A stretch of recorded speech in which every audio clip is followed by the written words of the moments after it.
पुणे ते मुंबई प्रवासादरम्यान काल सुप्रिया सुळेंच्या गाडीचा अपघात झाला। सुळेंच्या अपघातावर पवारांच्या राष्ट्रवादीच्या सुनील मानेंकडून शंका व्यक्त करण्यात आली आहे। तर सुळेंना शंका आली तर चौकशीची मागणी करतील असं संजय शिरसाट यांनी म्हटलंय।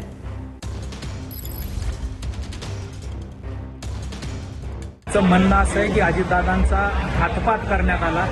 त्याच पद्धतीने राष्ट्रवादी काँग्रेसच्या कार्याध्यक्षा सुप्रियाताई सुळे यांच्या गाडीला गुजरातमधल्या एका गाडीने अतिशय भयानक पद्धतीने टक्कर दिली। महाराष्ट्रातल्या एक महत्त्वाच्या आमच्या पक्षाच्या नेत्या आहेत। या पद्धतीने जर अपघातात त्यांना काही भरवाई करायचा हा प्रयत्न नव्हता ना, अशी शंका आमच्या मनात आहे। याबाबत राज्य सरकार यांनी कसून चौकशी केली पाहिजे अशी आमची मागणी आहे।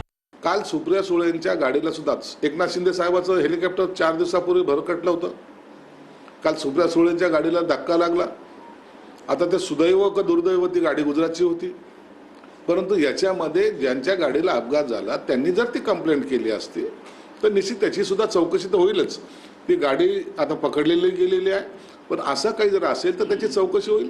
आणि सुप्रियाताई तेवढा सक्षम आहेत त्या ह्या सगळ्या घटना जर तिला डाऊट थोडा जरी आला तर त्या चौकशी